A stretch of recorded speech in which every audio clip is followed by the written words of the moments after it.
The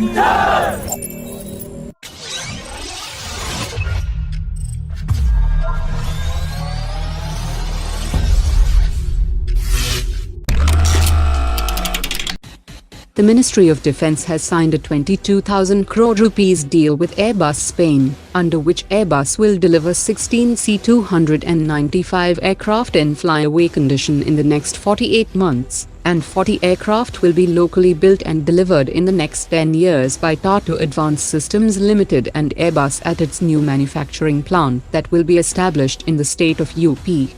A large number of detail parts, sub-assemblies and major component assemblies will be manufactured in India, and a regional servicing facility for C-295 aircraft will also be created before the completion of deliveries.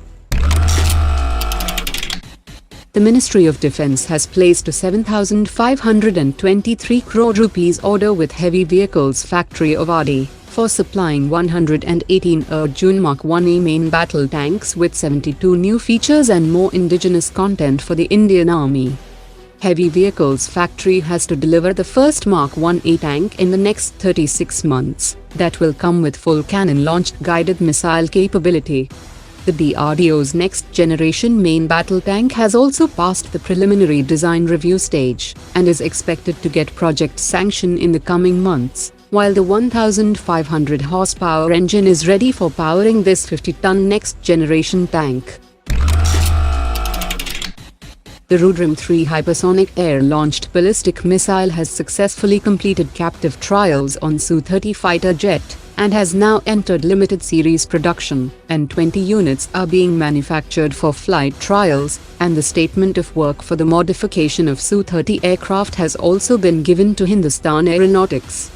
The 1-ton Rudram-3 has a cruise speed of Mach 5, and will be equipped with an anti-radiation seeker, and will have a range of more than 500 kilometers, so that it can be safely deployed far away from its intended targets like hardened nuclear facilities, fortified military installations and warships, which means that India no longer needs to send frontline fighter jets inside well-defended enemy airspace to carry out suppression of enemy air defenses mission. The Su-30 will be the first aircraft to be integrated with this game-changer weapon, that will be followed by the Tejas Mark II. The Indian Air Force and Indian Navy are working out billion-dollar defense deals worth around $25 billion, and the Indian government is working to convert most of these pending purchase proposals into contracts in 2022. That includes the much-awaited 36 additional Rafale F4.1 standard, that will come as big boost to the combat capability of the Indian Air Force, as well as 6 additional C-130J tactical transporters, 2 ISTAR aircraft from Raytheon, and 6 P-8I Neptune maritime patrol aircraft that has already been cleared under the Foreign Military Sales Program by the US government. Prime Minister Modi met the Chief Executive Officer of General Atomics in US, and the meeting gains importance as India is all set to purchase 30 Predator drones from the American firm. The Chief Executive Officer has said that India is an attractive destination for manufacturing of drones, and he suggested that a dedicated drone hub can be created in India to support the entire ecosystem of drones. The DRDO Chief Dr. Satish Reddy has denied reports of a possible test flight of the Agni-5 missile for another 20 days.